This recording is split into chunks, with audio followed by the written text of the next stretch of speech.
Hello everyone, welcome back to another episode of Nine Suns Martial God. तो इसके last episode में हम लोगों ने देखा था कि ये जो एक स्पाई का पीछा करते करते किन फैमिली में आ गई थी, लेकिन जो किन फैमिली का लॉर्ड था किन जियोंग, वो उसकी प्रेजेंस नोटिस कर लेता है और उस पर अटैक कर दिया था, जिससे वो बैलेंस लूज करके छत से नीचे गिर जाती है। और अभी अपना एपिसोड स्टार्ट होता है और हम लोग देखते हैं कि जो ये जो थी वो ढूंढने जाने पर तुरंत से उसकी जान बचाने के लिए भागने लगती है, लेकिन दूसरी तरफ किन जियोंग और बाकी दो फैमिली के लॉर्ड्स को उसका पीछा करते हुए देखते हैं और साथ ही साथ जैसे वो भाग रहे थे तो वे लोग उसके ऊपर अटैक भी करने लगते हैं। अब उन अटैक्स की वजह से वो काफी ज्यादा वीक हो जाती है और एक जगह रुक जाती है। तभी वे लोग उसके ऊपर एक पावरफुल अटैक करते हैं, लेकिन जो लोई थी वो उसे लास्ट मोमेंट पे बचा के ले जाती है और वो बड़े धमाके की चपेट से मारने से बच जाती है। जब ये फैमिली लॉर्ड्स इस जगह पे आके देखते हैं तो उन्हें यहाँ पे वो लड़की नहीं मिलती, क्योंकि उसे लोई लेके जा चुकी है। तभी शी फैमिली का हेड बोलने लगता है कि हम उस लड़की को बच के जाने नहीं दे सकते, अगर उसने ये यू को जाके बता दिया तो हमारा सारा प्लान चौपट हो जाएगा, उसे असैसिनेट करना काफी ज्यादा मुश्किल होगा। अब इस बात से तो किन सियोंग थोड़ा सा परेशान होने लगता है, लेकिन तब एक आवाज आती है, ऐसा कैसे हो सकता है। और यहाँ पर एक बंदा आ गया था, उसे देखकर किन सियोंग बोलता है, कमांडर जू आप फाइनली आ गए। तो ये बंदा बोल रहा था जब किन फैमिली का लॉर्ड हमें इनवाइट करे और हम ना आए, ऐसा कैसे हो सकता है। जिसके बाद फिर हमें इस बंदे के बारे में पता चलता है और यह बंदा शैडो विंड ग्रुप यानी कि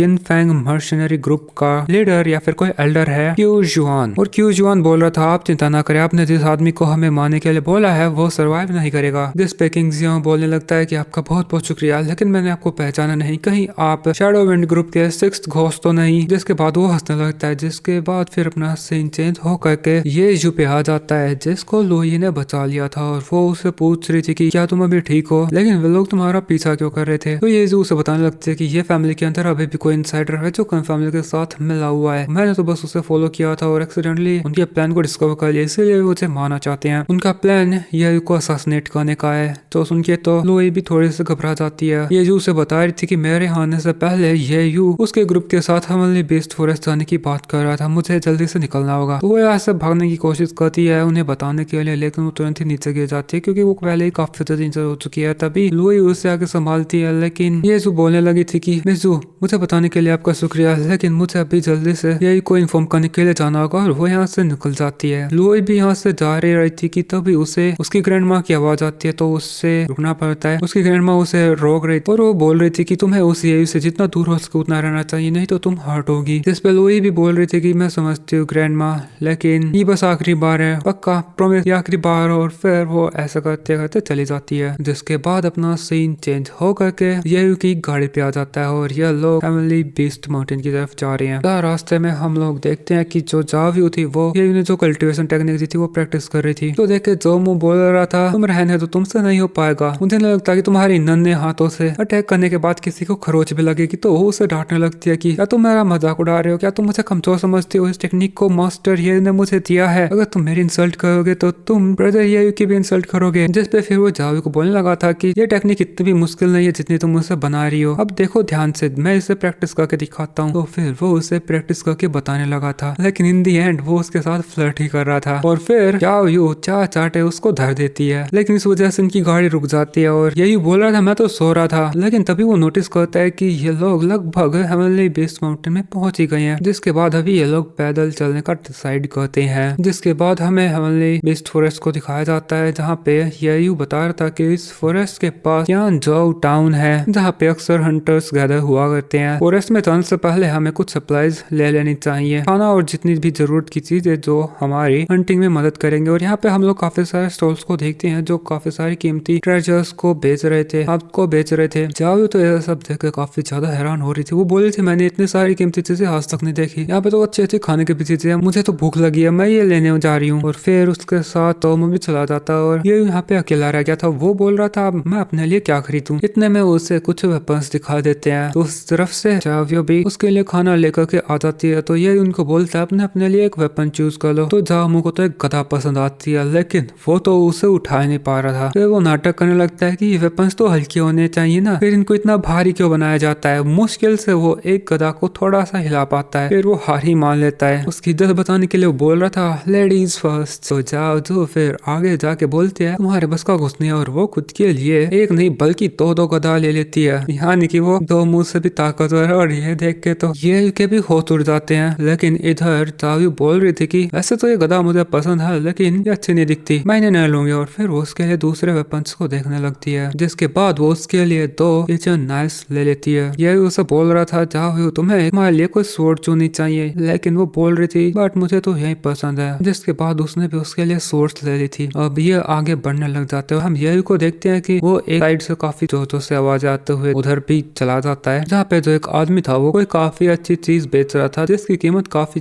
ज्यादा थी, जिस वजह से लोग उसे बुली भी कर रहे थे। लेकिन इस सेलर के करीब आते ही यही को कुछ फेमिलियर फीलिंग आने लगती है और उसकी मॉडल सोल वाला कीड़ा बाहर आ जाता है। वो बोल रहा था कहीं ये वही चीज तो नहीं जो मैं सोच रहा हूँ, मैंने उम्मीद नहीं करी थी कि इस मोटल वर्ल्ड में मुझे ऐसी चीज भी मिल सकती है। और उसके सामने यहाँ पे एक छोटी सी वॉर्ड थी जिसे देख कर यही बोलने लगा था हाँ ये वही है, वॉइड प्रोफाउंड स्वॉर्ड। और फिर वो इस बंदे को बोलता है ये मुझे चाहिए। और फिर वो उस शॉपकीपर के पास आके उसे चेक करने लगता है, जिसके बाद उसकी हमारे सोल वाला कीड़ा फिर से बोलने लगता है मेरी पिछली लाइफ में मैंने क्या कुछ अचीव नहीं करा, कहने को तो मेरे पास सब कुछ था लेकिन इस बार तो मैं सब कुछ हासिल करके रहूंगा। जिसके बाद हमें दिखाते हैं कि जो ये था उस बंदे का फादर को ठीक करने लगता है, उसी की वजह से वो इस सूट को सेल कर रहा था और ये फिर उसे ठीक कर देता है। और थोड़ी देर में उस सेलर के फादर को होश आ गया था, जो देख करके वो सेलर यही को बार बार थैंक यू बोलने लगता है, लेकिन यही बोलता है तुम्हारे फादर को ठीक हो गए हैं, थोड़े दिनों में पूरी तरीके से रिकवर हो जाएंगे, अब ये सोट मैं ले रहा हूँ। तो वो सोट को उठा लेता है, लेकिन तभी यहाँ पर एक और आदमी आ जाता है जो यही की उस सोट को पकड़ के उससे छीनने की कोशिश करता है। वो आदमी बोल रहा था मैं रिंग मास्टर को ये डैगर चाहिए। और फिर हमें उसके यंग मास्टर को दिखाते हैं जिसका नाम है जा वुहेन। अब ये जो आदमी था वो बोलने लगता है कि अगर तुम जानते हो कि तुम्हारे लिए अच्छा क्या है तो तुम इस डैगर को मुझे दे दो, नहीं तो इसके कॉन्सिक्वेंसेस अच्छे नहीं होंगे। इस बंदे का नाम लिन लाओ था, लेकिन ये उसके मन की चीज को कैसे जाने देता। अब ये जो यंग मास्टर था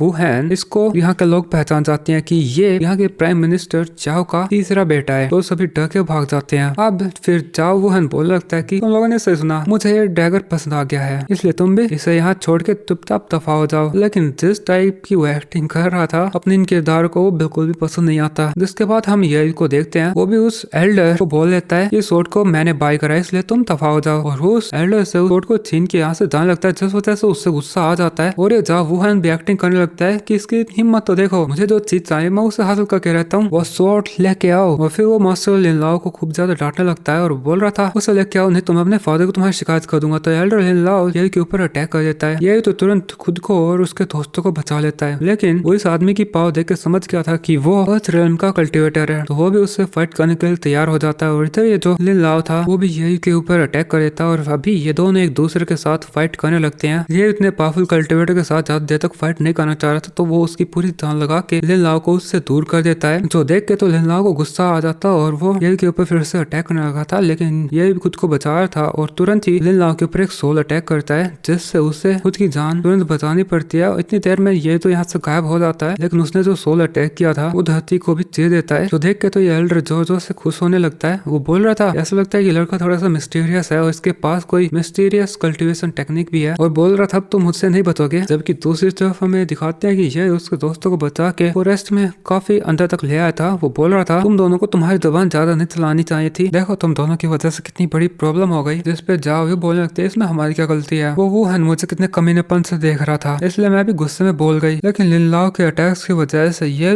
इंजर हो गया था। वो बोल रहा था कि अब हमने इन लोगों को गुस्सा दिला दिया तो ये डेफिनेटली हमारा पीछा करने की कोशिश करेंगे, इसलिए हमें सावधानी से अभी रहना होगा और खुद को जितना जल्दी हो सके स्ट्रॉन्ग बनाना है। अच्छी बात यह कि तुम लोगों ने वेपन्स ले लिए हैं, तो चल इनका यूज करके हम लोग बीस्ट को मारना शुरू करते हैं ताकि तुम्हारी प्रैक्टिस भी हो सके। फिर हमें इनको शिकार करते दिखाया जाता है और यह भी उसकी नई वॉइड स्वॉर्ड का यूज करके कुछ वाइल्ड पिग्स को हंट करता है। वो इन मॉन्स्टर्स की एसेंस को कलेक्ट कर रहा था, तो उसके कल्टिवेशन में काफी हेल्प करेंगे। फिर वो बोलने लगा था कि जावियो और जोमो को जाए हुए कई देर हो गए, वे कहाँ पे होंगे, कई मुसीबत में तो नहीं फंसे। तो वो उनकी डायरेक्शन में उन्हें ढूंढने के लिए जाता है और वो देखता है कि वे लोग तो एक सुअर को भी नहीं मार पा रहे हैं, कुछ की जान बचा के भाग रहे हैं इधर उधर। लेकिन जैसे तैसे वे लोग भी उस वाइल्ड बोर को मार देते हैं, क्योंकि वो भागने की वजह से वो काफी थक गया था। अभी ये एक दूसरे डायरेक्शन में देखता है जहाँ पे कुछ और मॉन्स्टर छोटे से फोक्स के पीछे पड़े हुए थे, जो चालाकी से उसके पीछे पड़े मॉन्स्टर्स को पेड़ों के बीच में फंसा के भाग रही थी। थी। ये उस फॉक्स की इंटेलिजेंस को देख के बोल रहा था इसने ब्लड डीमन वोल्फ को प्रोवोक किया है। तभी हम लोग देखते हैं वे वोल्फ फिर से उस फॉक्स को पकड़ लेते हैं और वो इस बार बच के नहीं जा पाती। ये देखता है कि इस फॉक्स ने ब्लड डीमन वोल्फ से उनके अर्थ एसेंस को चुरा लिया है और वो उन्हीं के सामने उसे खा जाती है, जिससे ब्लड डीमन वोल्फ को काफी गुस्सा आता है और वे उसके ऊपर अटैक कर देते हैं। लेकिन तभी ये भी उन पे स्ट्राइक कर देता है, जिससे वे तुरंत दूर हो जाते हैं और जो फॉक्स थी वो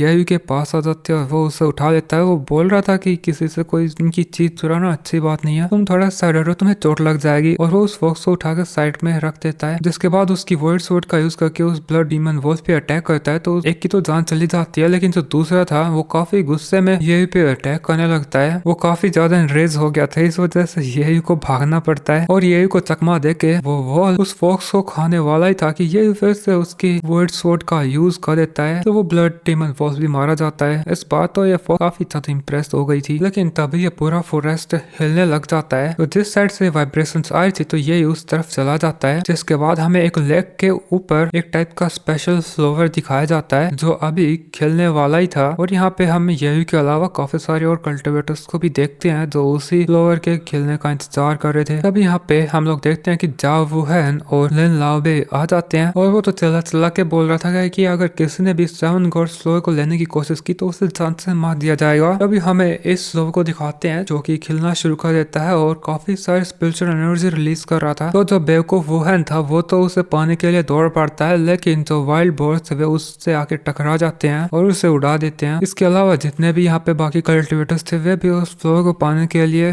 लेक की तरफ चले जाते हैं। अब जब ये लोग लेक के ऊपर से होकर जाए तो लेक के अंदर से कोई काफी बड़ा मॉन्स्टर निकल के एक कल्टिवेटर को खा जाता है और ये मॉन्स्टर एक डीमन क्रोकोडाइल किंग था जो कि एक 9 लेवल का मॉन्स्टर था। और ये डीमन क्रोकोडाइल उसके पंजों से लोगों को ऐसा कुचलता है कि उनकी बॉडी तक नहीं बचती। तो जितने भी कल्टिवेटर्स थे उनकी जान बचा के भागने लगते हैं और इस बीच वे जावुहेन को उनके पैरों से रोन देते हैं। जबकि इधर जो डेमन क्रोकोडाइल था वो लोगों को खाने के लिए किनारे की तरफ आ रहा था, लेकिन फिर वो उस फ्लोर की तरफ मुड़ जाता है। वो सारे कल्टिवेटर्स देख रहे थे अब आगे क्या करेगा। जिसके बाद हम देखते हैं कि जो लिन लाव था वो बोलने लगता है कि ये लेवल 9 का डेमन क्रोकोडाइल है, तो फिलहाल के लिए हम लोग आपस में फाइट करने के बजाय मिलकर उसे मारते हैं और जिसे भी फिर वो 7 गॉड फ्लावर चाहिए तो उसे उसकी एबिलिटी से ही हासिल करना होगा। और फिर वो बोलता है अगर किसी ने मेरी बात नहीं मानी तो उसका ही अंजाम होगा। और फिर 2 लोग उसके साथ आए थे वो उनको फिनिश कर देता है। तो जितने भी लोग थे वे सारे एग्री कर लेते हैं और लिन लाव के साथ उस लेवल 9 के डेमन क्रोकोडाइल के साथ फाइट करने के लिए चले जाते हैं, लेकिन उससे फाइट करना इतना आसान नहीं था। लिन लाव उसके ऊपर पहले अटैक करता है और बाकी लोग फिर उसका साथ देने के लिए पीछे से अटैक करते हैं। बारी बारी करके ये लोग उसे ट्रैप कर लेते हैं, जिसके बाद एक कल्टिवेटर उसकी धारदार कुल्हाड़ी से क्रोकोडाइल की गर्दन काटने की कोशिश करता है। लेकिन दूसरी तरफ तो हम उस वुहेन को देखते हैं, वो उस 7 गॉड फ्लोर को पाने के लिए उसकी तरफ ही जा रहा था। ये सारा का सारा उसी का प्लान था। जब वो इन कल्टिवेटर्स के साथ बिजी हो तब उसका यंग मास्टर उस फ्लोर को ले ले और वो यहाँ पे सबको धमकी देता है अगर कोई हिला तो मैं तुरंत तुमको मार दूंगा। अब ये सभी उस क्रोकोडाइल को ट्रैप करे हुए हैं। दूसरी तरफ ये यंग मास्टर उसका फ्लोवर ले लेगा, लेकिन ऐसा कैसे होता है। तभी ये यू काफी तेजी से मूव करते हुए इस यंग मास्टर के मुंह पे पैर रख के सीधा उस फ्लोर को लेके लेक की दूसरी साइड चला जाता है। और ये वो है जो जोर जोर से चलाते हुए बोलने लगता है मैं तुझे मार दूंगा। जिसके बाद अपना सीन चेंज होकर फॉरेस्ट के दूसरे कोने में आ जाता है जहाँ पे शैडो विंड ग्रुप के लोग आ चुके हैं और उन्हें ये की पोजीशन पता लग गई है। तो वे आसमान में एक मैसेज भेज देते हैं, जिसके साथ दोस्तों एपिसोड इधर ही खत्म हो जाता है।